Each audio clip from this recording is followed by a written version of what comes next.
now. Well, congratulations, Caleb. It's been a long haul for you and a lot of hard work. And I know that it really came down to the wire with the little altercation with Zach at that leeward mark in the previous race. So you went into the last race 10 points behind, and I can't imagine how that felt. But maybe you could just talk about what it was like to go through that last race. Yeah, absolutely. It was one of those races where you knew everything. It was the most important race of my life at that point. I haven't been to the Olympics yet, but fortunately I get to do that now. But it was everything. The past 6 years all ended up in that 1 hour moment. Um, and That's how long the race took. One Yeah, hour, huh? yeah, and the nerves the night before were quite high, especially after doing the protest and all that, and rolling into the racing at 9:30 the next morning was quite exciting. But yeah, the nerves were high, but one of the things I came to terms with the night before was just that everything I had done was totally worth it, regardless of whatever the outcome was, and was Oh, thinking over of good for you. all the past experiences I've had and the events I've sailed and in each down to like races I've had and just experiences I've had while campaigning. And I think that Yeah. that helped make it easier once I got out onto the water to just go out and perform and do what I needed to do. And fortunately Well, enough, I was able to come out on top. you did a great job. You tell us a little bit about the start, the Yeah. tactics at the start of that last race. Yeah, so the point, because of the way the points worked, I either had to make both of us OCS, or at least for Zach to be disqualified from the race, um, or I would have had to beat him by 10 points. So Zach's goal was to stay as close to me as possible, just to make sure that he was within 10 points while before we finished the race. And mine was to create a gap and or push both of us over. So he came after me, and I knew this was going to happen ahead of time, so I prepared for it, setting up really low in the box, making sure that I had plenty of space and I couldn't get pinned out to either the left or the right side of the line or the no-go zone, as we would call it. So managing that to then once the start happened or the sequence started, I could push him farther down the line because he was convinced that that's the move I was going to do, was to attack him. So I chased him really, really, as hard as I could to make it appear that that's what I was going for, to push both of us OCS. But then when my opportunity presented itself to hide myself in between some other boats, he didn't see me, created some separation, at least 20 to 30 boats. Fortunately, we had a 100-boat fleet, so it made that a bit easier. To then, but by the time that he realized and how much time was left in the start, it was too late for him to come back and consolidate with me. And then the start happened, and I was able to create some separation and end up rounding the top mark in second. Yeah, that was great. It was. And I almost you couldn't lost believe a it few myself, to be boats. honest. It was one of those ridiculous stories, that sports stories you hear about. So it was like when it was all happening, I was like, "This is too good to be true," to be honest. But yeah, fortunately it wasn't. So yeah.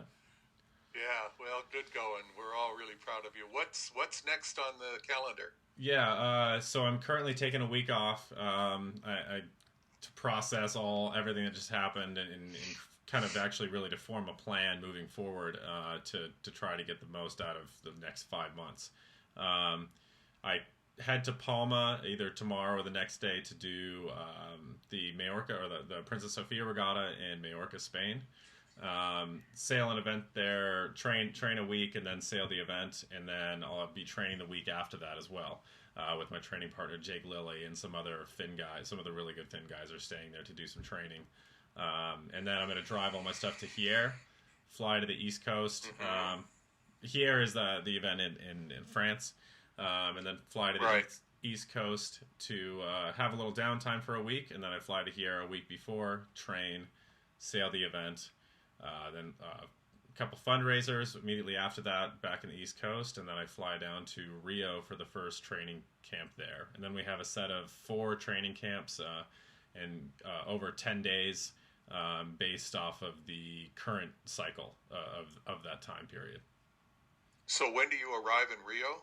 I think the first time I'm in Rio, well, I mean, obviously I've been training there quite a bit leading up to this, but the first time I'll be there is it's like May 10th or something like that. I have to look it up. We have it all written down somewhere, that's all right. But, yeah. Okay. Well, so anything you want to say to the folks? Hopefully this video is being shown to the attendees at the auction for the foundation tonight, and this is a chance to say hello to everybody. Yeah, absolutely. I'd like to thank the St. Francis Sailing Foundation. You guys are a key part to making this all happen. Without your guys' support and dedication to Olympic sailing, I wouldn't be here. And I know Zach wouldn't have been able to do what he did, and a lot of the current athletes that are campaigning for the 2016 games. And it's amazing that you guys have the ability to support these athletes in the dreams that we've had. Because until now I didn't really realize what that meant. And it's just so powerful for a foundation like yourselves to believe in people who are nobodies to begin with. And having that ability to see something that maybe I didn't even believe in myself. But eventually, discovering and through your support in all aspects, be it the mentorships and financial backing, make it all possible to go and compete at the Olympics and win medals. We're all really proud of you, and wish you the best, of course, and look forward to many years of good, close relationship with the club. I know that you're good friends with Brianna. Both of you grew up sailing at Southwestern Yacht Club in San Diego, and she's now applied for special membership at St. Francis, and is crewing in the women's 470s. What do you think their chances of making it to Rio are?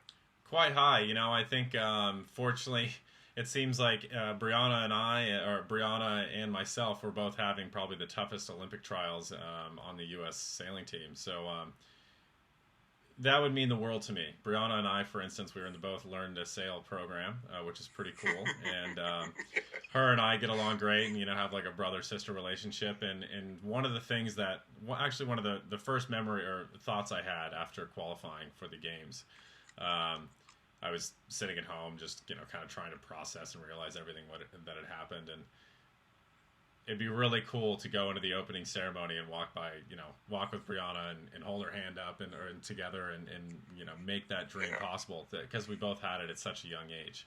That would mean the world to me. And she's a great sailor, and I'm sure they'll do quite well.